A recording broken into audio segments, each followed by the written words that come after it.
Olá, bem-vindos ao nosso podcast Tecendo Ideias do Instituto Contos Ancestrais. Eu sou a Ana Carolina. E eu sou o Faruque.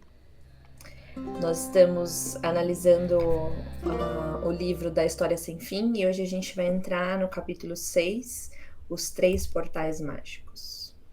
Isso, ou na primeira versão, aquela mais antiga, chama As Portas Mágicas. É nesse momento em que a narrativa vai dar uma grande guinada. A gente veio aí do capítulo 5 com um momento de respiro, uma pausa, um momento de nutrição, de colocar remedinho nos dodóis, né? De dar uma recuperada, uma restaurada para seguir em frente. Aí a gente ganha ali no capítulo 5 o panorama do que é que está por vir, né? A distância, a gente olha lá de cima, o portal, as esfinges, e agora vai chegar o momento de se aproximar deles. Então, a URG e o Engwork vão continuar ajudando, né? Eles vão continuar dando esse suporte, ainda vão contar, né? O Engwork ainda vai contar para o Atreio como que é que cada portal funciona a partir dos relatos que as pessoas trouxeram para ele, porque ele nunca foi, ele é só um cientista e ele diz isso, né? Ele não pode se arriscar para que o trabalho dele exista. E aí, depois desse panorama, desses relatos, é que o Atreio realmente vai dar esse passo de ir na direção dos portais. Então aí a gente tem um pouco mais do conhecimento dos portais, né? No capítulo anterior a gente falou bastante sobre essa nutrição, essa cura que o Atreio precisava receber, né? Aquele momento é, de recuperar energia antes de voltar para a grande aventura.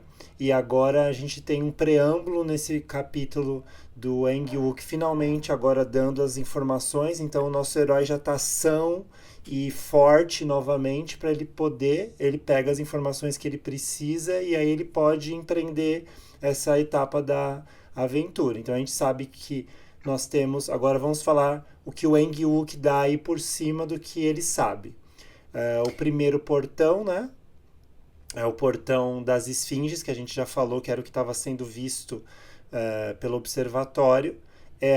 O Engyuk observa que vários heróis já tentaram passar pelo portão e não conseguiram, e pessoas medíocres que não necessariamente têm uma moral elevada, uma ética muito elevada, conseguiram passar. Então ele já começa com essa problemática de não é bem aquele herói típico que a gente estaria esperando que vai passar. Então não é simplesmente você ser um herói honrado numa grande missão que vai permitir que passe. Tem alguma coisa interna a mais aí para ser considerada. E aí a grande discrepância do filme, aí eu já passo para Ana Boa. complementar, é que no filme eles simplesmente interpretam como se fosse um laser que sai dos olhos da esfinge. Aquilo é terrível, é Star Wars aquele momento, né? E a gente pode imaginar, nossa, como é que eles fariam para transportar o que é no livro para um filme, um audiovisual? Mas tem tantas formas, né? Mesmo não tendo muita questão ainda de efeitos especiais, teria sim outras formas da gente entender esse peso que aí o que o Engyuk fala, né? Todas as perguntas e enigmas do universo são colocados naquele momento, e é isso que vai fazer você conseguir ou não passar pelo portal. É muito legal esse momento que o Engyuk vai começar a contar para ele, né, sobre os portais, porque ele fala assim: Eu não quero palestrar, então faça você as perguntas, né? E aí o Atreio vai direto e fala: O que que é a Yulala? Daí ele fala: Calma, você é direto demais, vamos devagar, né? Daí ele fala: Então, o que são as esfinges, né? O que é o primeiro portal? E aí ele vai contar, então, um por um a um e vai chegar. E é muito interessante que ele vai fazendo esse desdobramento, né, de explicar esse peso como um cientista mesmo, né? Então ele está fazendo a observação do fenômeno, né?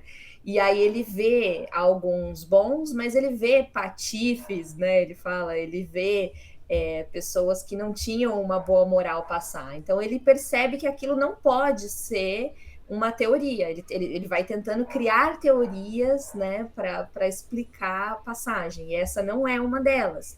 Aí ele pensa nessas características, ele pensa também numa proporção numérica. Então, de repente, né, a cada tantos um passa.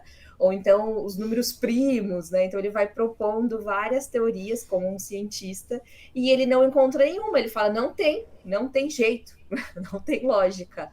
É mesmo o acaso. Daí o Atreio pergunta para ele, mas então e aí, né? E o que eu faço? Então ele fala, simplesmente vai, né? Não tem o que fazer, né? E aí ele vai caminhar, ele vai sentindo esse peso. E quando ele.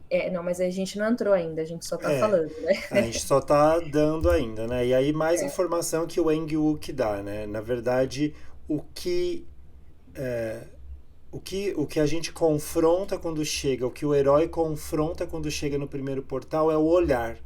Porque as Isso. esfinges estão olhando para si, porque só uma esfinge tem a capacidade de sustentar o olhar enigmático da outra, né? Então por Uhum. isso que está uma esfinge de frente à outra se olhando, porque senão elas estariam o tempo inteiro destruindo tudo, todos os seres, porque nenhum ser consegue dar conta de todos os enigmas do mundo ao mesmo tempo serem colocados na sua cabeça para você ter as perguntas e as respostas de todos eles. Então, é somente um olhar enigmático consegue defrontar e confrontar o outro.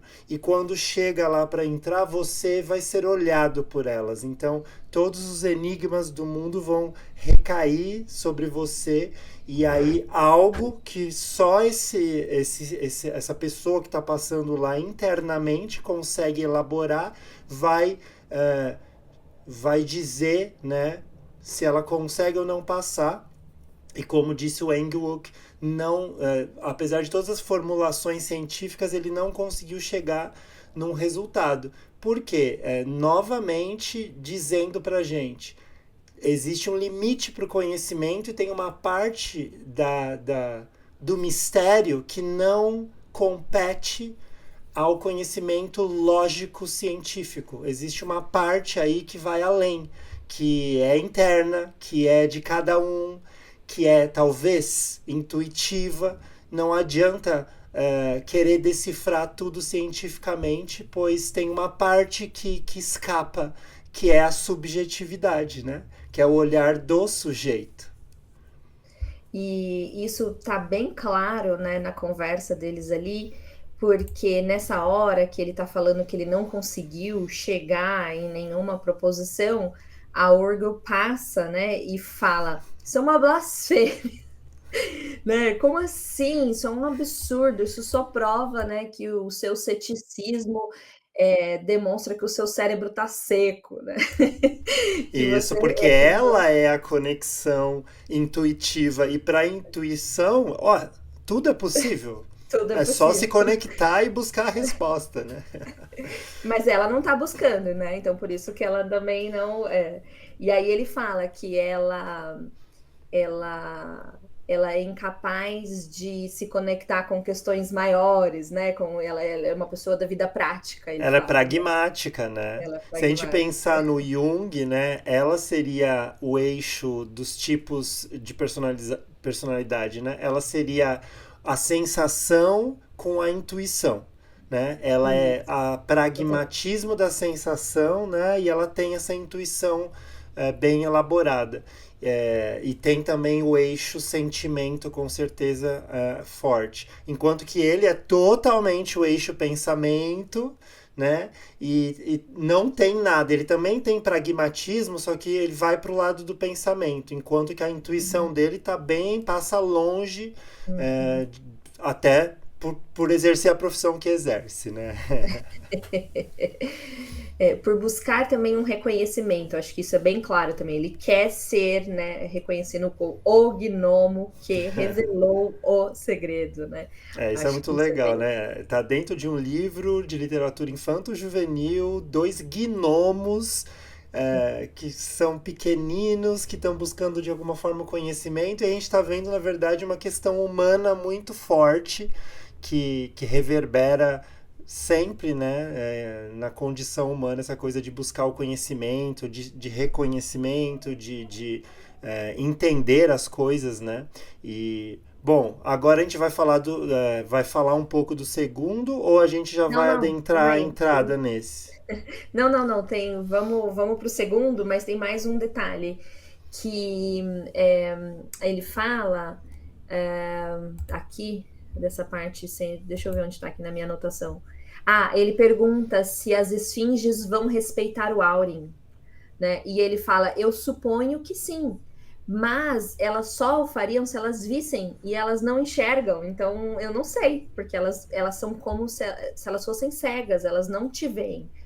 E aí nesse momento que ele pede o conselho, né? E aí ele vai falar: você tem que fazer como todo mundo e entrar e esperar para ver o que acontece, né? Não tem Isso é muito. legal, né? Você tem que fazer como todo mundo, ou seja, tem uma parte da jornada que compete a você, novamente, né? Uhum. Que compete a você elaborar.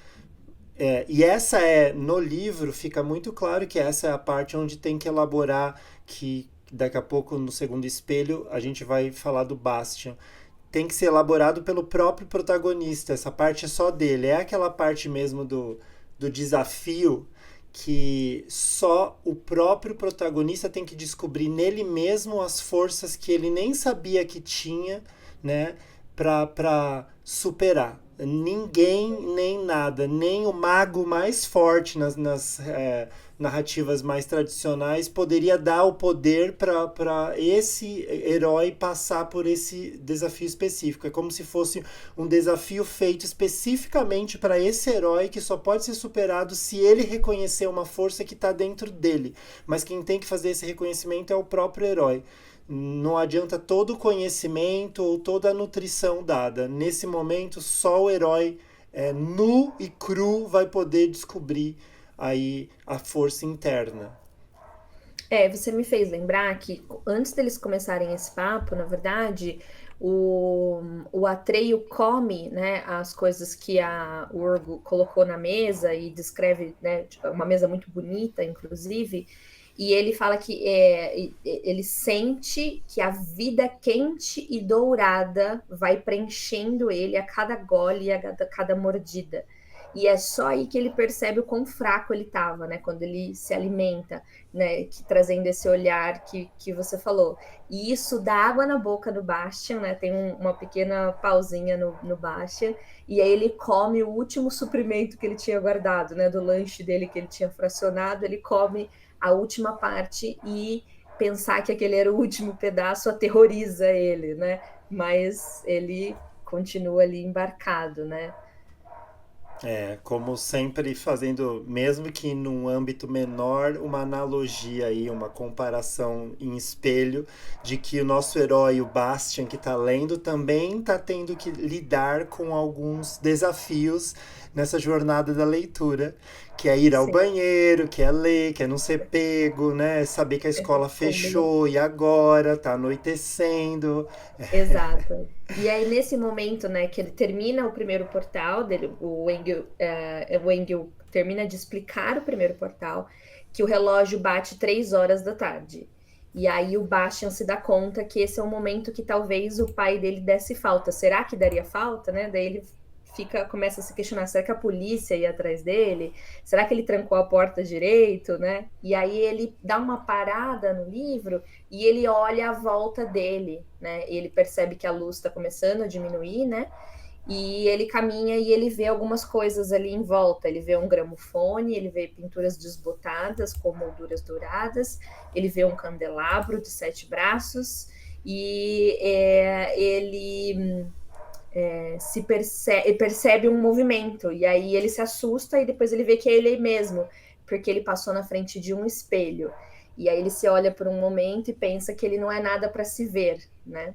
E então ele segura o livro mais perto dos olhos e continua lendo.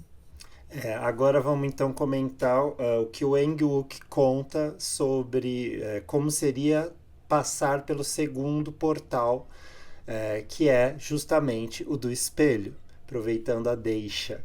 E aí o Eng-wook diz, bom, aí os que conseguiram transpor o primeiro portal, que já não foram muitos, temos o segundo portal que é pior ainda do que o primeiro. E como é que, aí o Atreio, né, como é que pode ser pior ainda do que o primeiro?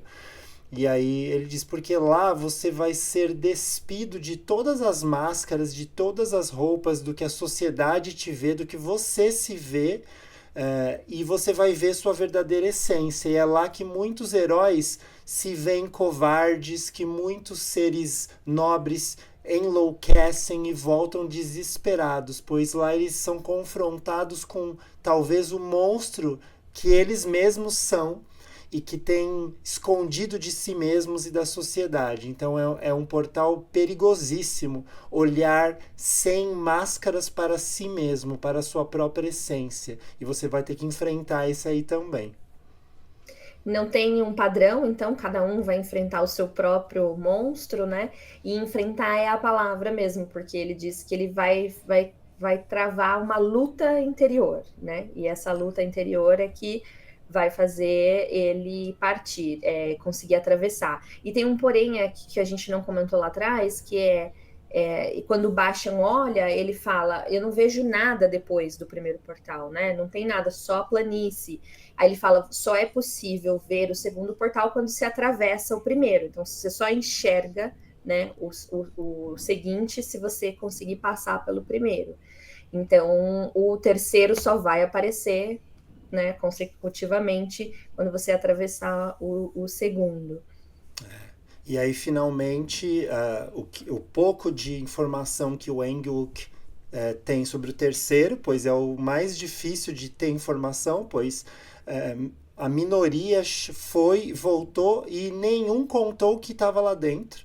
Que aí ele pede pro Atreio, me prometa que você vai contar se você voltar. E aí o Atreio para e pensa, eu não posso fazer essa promessa, pois se nenhum dos que voltaram contou, deve ter alguma coisa lá dentro que impede que seja contado, e talvez eu também não possa. E aí ele fica muito bravo. Mas antes dele ficar bravo e sair, né, e ir embora, ele conta, né, pro Atreio que, então, esse terceiro portal, ele é feito de um material muito curioso, que é um metal de fantasia. Ele não tem porta, ele não tem maçaneta, ele não tem fechadura, ele está completamente vedado, não abre, porque o metal de fantasia abre pelo desejo. E a única forma de entrar é não desejar nada.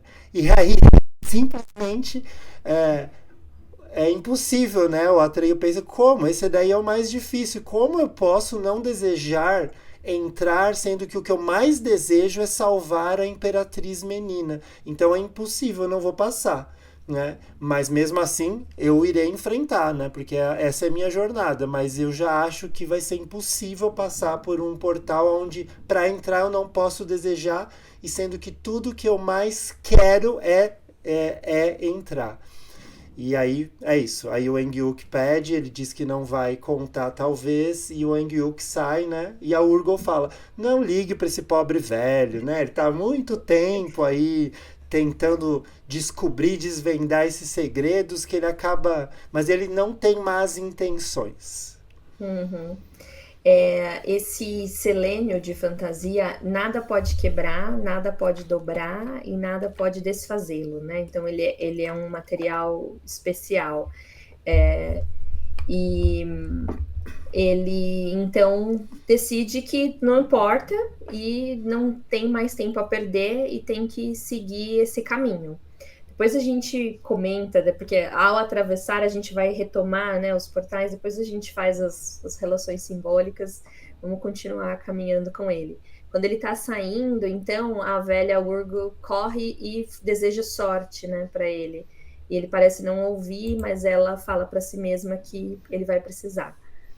E aí ele já tá longe, né? É Uhum. quando o herói finalmente já tomou, né, a decisão, chegou a hora de enfrentar. Eu não sei se eu vou conseguir, mas eu tenho que me movimentar novamente.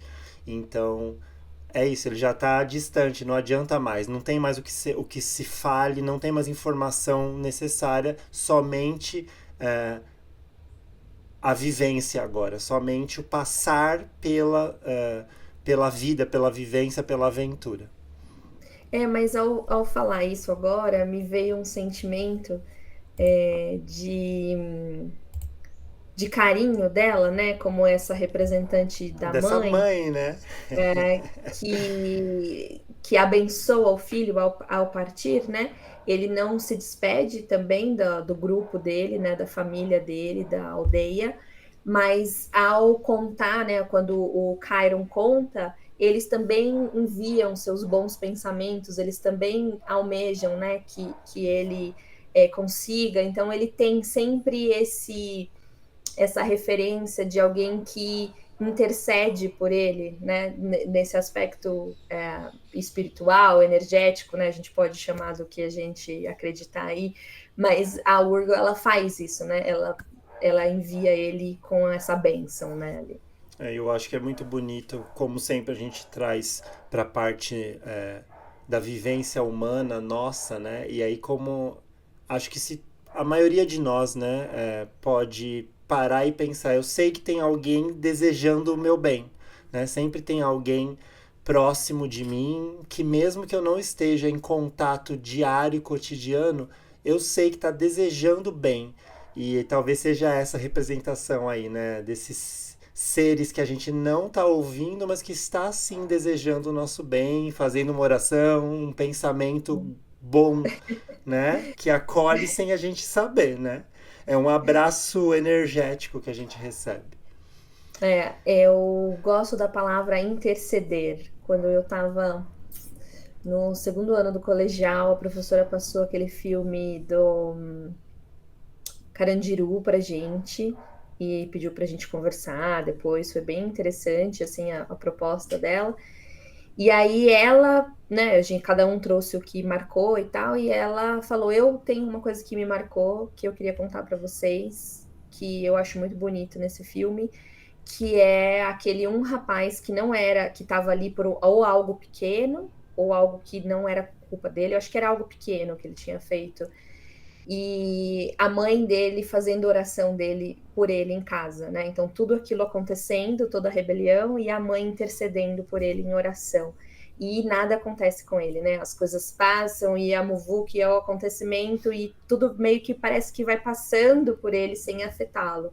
E ela trouxe isso como algo que marcava ela no filme, e a fala dela me marca, né? Que com essa intercessão dessa bênção dessa mãe que à distância faz essa oração e consegue proteger o filho mesmo numa situação tão adversa, assim. Para mim não tem como, eu acho que você também está pensando nisso, né? Quem segue a gente no Instituto sabe que a gente fala muito de contos para analogia com os contos para explicar algumas questões simbólicas, né, da nossa psique. E a gente fala muito da Vasalisa, né? E aí é a bênção da mãe dando a boneca para Vasalisa e a Vasalisa tendo que entrar na floresta escura da noite sem luz. E ela não tem luz, mas ela tem a bênção da mãe, que é a boneca, né? Que é, inclusive, o que faz a Baba Yaga fazer. Agora acabou, chegou a sua hora, volta. Né? Porque ela estava abençoada, ela tem a bênção. E acho que é a bênção que fica em nós, né? É justamente essa intercessão no momento difícil, que era isso que a boneca fazia o tempo inteiro. Estava intercedendo por ela. Então, né, quem segue o Instituto já ouviu muito a gente falar de Vasalisa. E aí, bom, estamos indo então com a Treio finalmente. Agora é a hora da gente ter o nosso coração apertado, Bastian também. Meu Deus, será que o nosso herói que nós estamos acompanhando por capítulos e capítulos sofrer, perder partes de si, abrir mão da própria vida, de fato encarar a morte. Será que nosso herói agora vai conseguir? E por mais que algo em nós diga, é uma história, é claro que o herói vai conseguir, nós estamos com ele, sofrendo com ele, como se nós também estivéssemos passando por esse oráculo. E aí, finalmente, ele chega lá e aí ele, pé ante pé, ele vai pesando, o corpo dele praticamente não consegue andar e de repente ele se vê paralisado diante desse olhar é, atordoante dessas esfinges que lançam sobre ele, ao mesmo tempo, todas as perguntas e respostas do universo. Ele, ao se aproximar também, ele vê aquela figura imensa, né? Que a cabeça parece tocar a lua, porque até então ele tinha visto ela de cima e à distância, né? E aí ele vê bem de pertinho e de baixo. E aí ele fica se perguntando como pode, porque ele já tinha visto muito nas aventuras, muita beleza e muita monstruosidade. Mas como é que podia uma criatura ser ao mesmo tempo, né? Tão bela e tão aterrorizante. Isso é E muito legal. aí é demais, né? A esfinge é maravilhosa, né? E aí ele vai dando esses passos ali na entrada, ele está sentindo um medo do insondável, né? É, é, e é intoleravelmente vasto, né? São essas as palavras para descrever esse medo. Então ele abaixa a cabeça e caminha de cabeça baixa muito lentamente. E você falou, né, pé ante pé, eu gosto muito de pensar isso, né, porque a cada passo aqui, né, ele tem realmente uma força de vontade que vai impulsionar essa caminhada, né. E aí ele não sabe mais, né, se elas estão olhando para ele ou não, mas ele tinha que continuar correndo esse risco. E aí, quando ele sente que ele não ia conseguir mais, ele se vê dentro do próximo, ele enxerga o próximo portão, se vê dentro do próximo enigma, né? Que é o próprio portão do enigma do espelho. Eu queria retomar essa frase que você traz do livro, que eu também anotei aqui.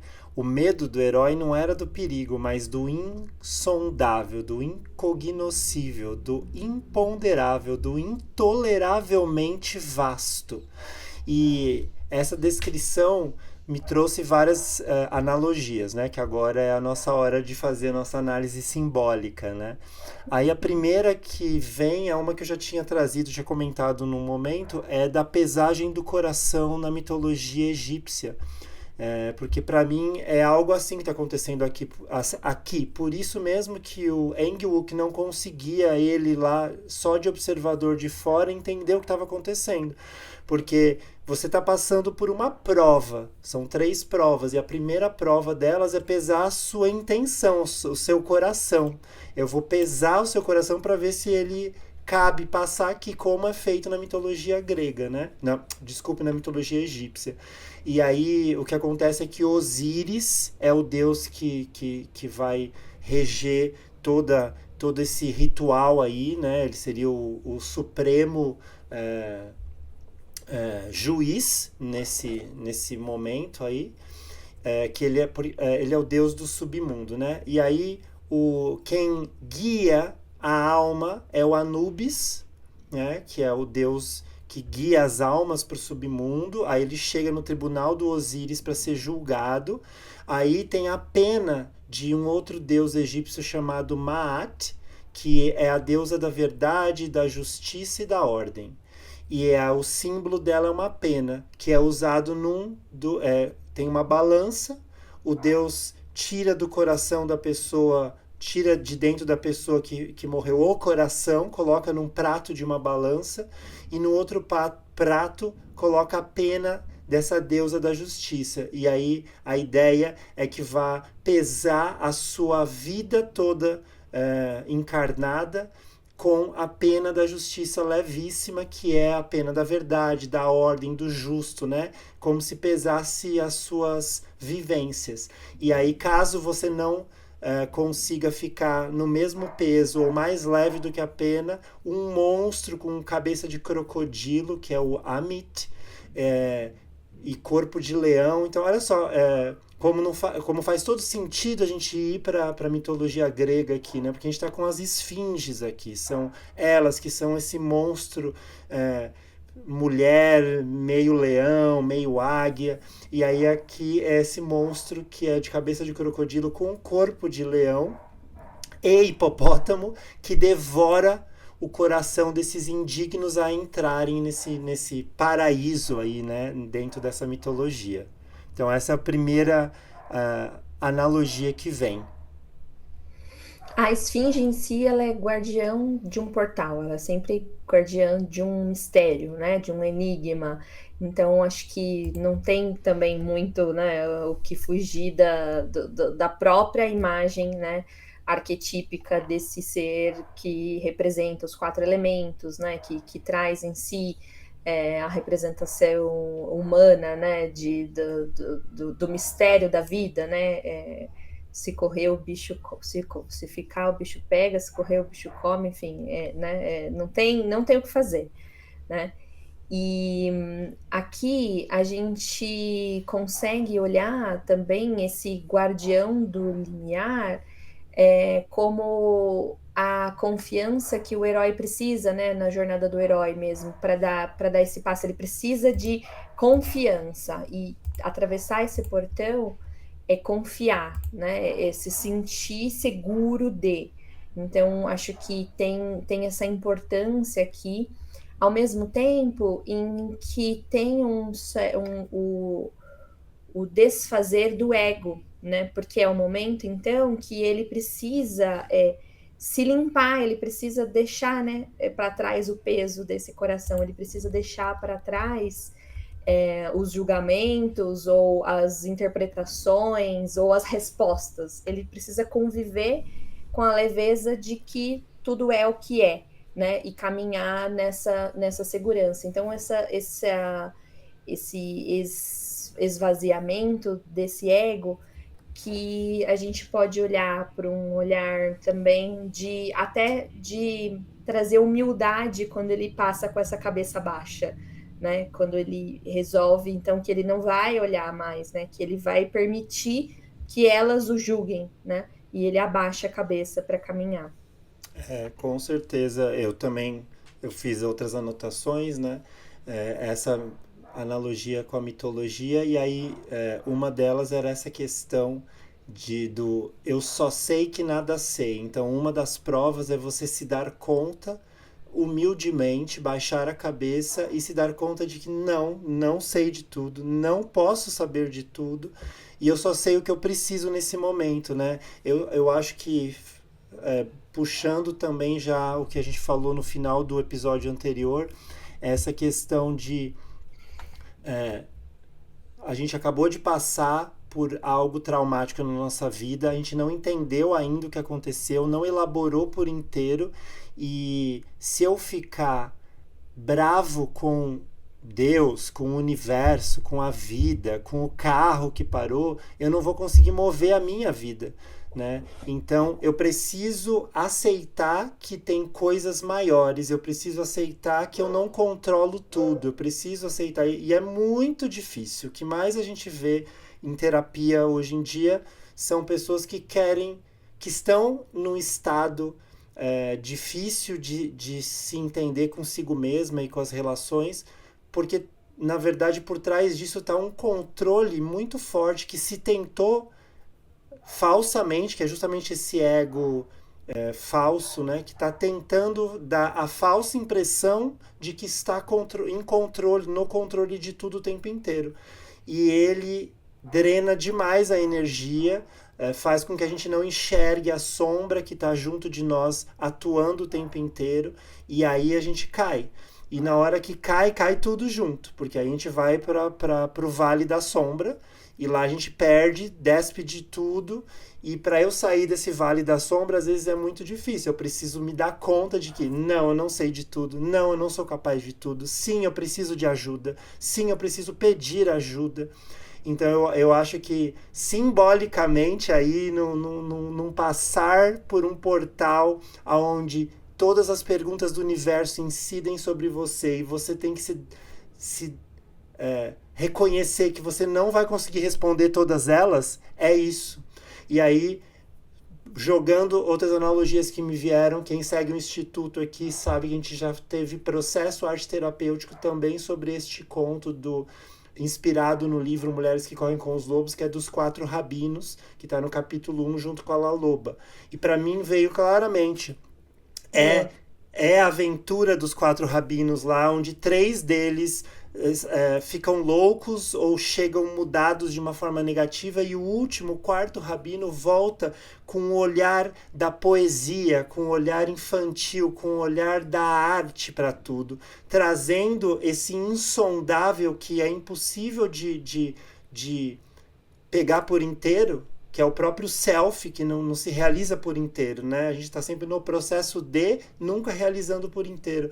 E aí eu trago pedacinhos, fragmentos, essências desse grandioso self, desse grande universo representado aí pelo olhar das esfinges na minha vida. E aí, humildemente, é só aí que eu tenho a capacidade mesmo de olhar, né? É um olhar bonito para as coisas do, né? O canto do passarinho, o bebê é, embalado na sua cama.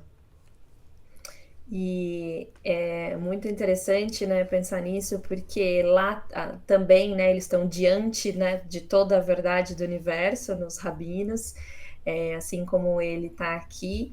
E aqui ele vai enfrentar o paradoxo, né, de que alguns sábios não passaram, né, alguns patifes passaram, e qual que é, né? E essa humildade, ela não está em encontrar o que é que as esfinges esperam, né? E responder esse mistério tremendo, não é isso o caminho é ser você, né? Então essa humildade não é de se diminuir, né? É uma humildade em simplesmente ser, né? Na hora de pesar esse coração, não tem o que disfarçar, não tem o que diminuir, simplesmente o que se é. E você falou da mitologia egípcia, no tarô também, né? A gente tem a carta da justiça, também tem a balança, e ela também mede, não com moralidade, mas com congruência de ser, né? Então acho que essa congruência, ela também está relacionada com essa entrega, que é a entrega para a experiência, que o Engelwook não tem coragem de fazer, né? Que é se Exato. entregar para o empírico, né? Para a vivência, E o né? conhecimento que observa, ele é importantíssimo, ele precisa existir para a racionalidade, mas ele não chega em tudo, não abarca tudo, pois ele não consegue, com a sensação, com a vivência, com a intuição, falta, né? Por isso que é tão importante a gente ter em mente que todos nós temos os 4 tipos psicológicos em nós. A gente precisa dar conta de todos eles para a gente viver bem no mundo, inclusive o que nós mais temos dificuldade, que é o que está na nossa sombra. Muito legal. Acho que para terminar a minha observação, analogias que eu fiz, também lembra lá na Baba Yaga, quando ela diz para Vasalisa, não pergunte perguntas demais, não queira saber demais, porque você pode envelhecer antes. E eu acho que é isso, porque ele tem na cabeça dele todas as perguntas, todas as possibilidades do mundo, e talvez ele tenha decidido, escolhido, não vou fazer todas essas perguntas, eu não vou responder todas elas, eu vou me ater, é isso mesmo, de se desprender desse ego controlador e enxergar o ego de fato. Eu sou esse serzinho no mundo, tenho minha importância, mas eu sou pequeno diante da vastidão do universo. Isso me lembrou a música lá dos Secos e Molhados, um verme passeia na lua cheia. Você se reconhecer Um velho muito passeio. pequeno, né? Eu sempre pensei como seria esse ser mínimo diante desse negócio gigantesco e máximo do universo todo. É assim que a gente é na condição humana também. com certeza. Essa minha última relação também aqui foi pensar no conceito antroposófico, né, da tríade pensar, sentir e querer, né, que são os desdobramentos da alma humana, né, e esse primeiro portal ele estaria ligado, então, com o pensar, né, e a prova desse pensar é ter coragem diante do olhar, né, coragem diante do mundo externo, né, que te atravessa, e a superação do medo de se perder, né, de ser aniquilado, de não conseguir, né, de não dar conta. Então, isso tudo está no pensar, está nesse lugar do que fia, do que, né, remói, do que cria muitos planos do que tal, e aí eu fico lá e eu tenho medo dos julgamentos, né? Então o medo do julgamento estaria muito ligado também a esse peso do Com coração, né? certeza. E é o A essa olhar, né? O que balança. julga a gente se não o olhar do outro? E o que eu nem sei se o outro tá dizendo ou querendo dizer, mas o olhar, eu já estou, na verdade, me julgando. Talvez seja isso também o ego, né? Com certeza, muito bom, né? Nossa, é Enfim, demais. vou relacionar os três para a gente entrar nos próximos portais, né? Então, o primeiro seria o pensar, o segundo vai estar no âmbito do sentir e o terceiro no âmbito do querer. E como o nosso tempo também já caminhou bastante com a gente aqui nesse papo gostoso que rendeu, a gente vai parar esse episódio por aqui e então para vocês acompanharem os próximos passos do Atreio junto com a gente no próximo episódio. Não daria pra gente simplesmente correr pelos outros dois espelhos, porque vocês já viram, quem acompanhou até agora aqui, que rendeu muito só a entrada no primeiro espelho, né? No primeiro, desculpa, no É isso que eu ia primeiro falar, olha o portão. ato falho.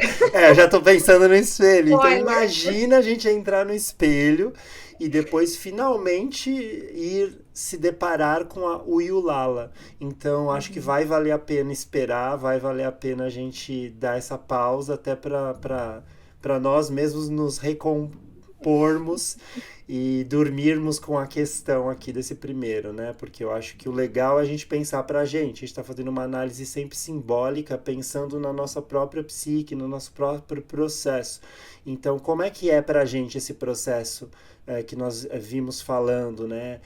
Pense um pouco na analogia com a mitologia egípcia, essa questão do peso do coração, não numa parte moralista rasa, né, numa parte essencial nossa, eterna, interna e eterna, daquelas coisas que a gente não se arrepende de ter feito, as escolhas que a gente tomou na vida e que só a gente sabe quais são, né? Uhum. E quais delas estão guiadas pelo ego de uma forma assim automática e quais estão guiadas pela essência, pelo self, de fato, que compõe quem eu sou de verdade, né? Então é E isso. sendo um sábio ou sendo um patife, consigo eu, né, estar comigo mesmo, né, me reconectar com a minha essência humana e ser quem eu sou para ser aceito pelas minhas esfinges, né, para que as minhas esfinges me aceitem, né? Acho que é por aí. Sem querer, sem cair nesse julgamento justamente da sociedade e de si mesmo, de ter que ser porque não. Uhum. Seja para quê, para quem, para você mesmo, né? Então fica aí para refletir. Acho que terminamos excelentes num momento bom para reflexão. É isso. E até o próximo. Até, vamos terminar aqui com a nossa imagem linda da esfinge de fundo e até o próximo. Nos Comentem, vemos. contem aí das suas esfinges, dos seus desafios, né? Quais perguntas sem respostas vocês andam cultivando, né? Se é um hábito que a gente incentiva no processos antroposóficos, que a gente incentiva, a Clarissa incentiva no livro Mulheres que Correm com os Lobos, né? Durma com as perguntas. Então, quais são as perguntas que você semeia, né? E não necessariamente corre para ter as respostas. Comenta aí, compartilha e continua caminhando com a gente nessa jornada tão incrível. Isso aí. Tchau.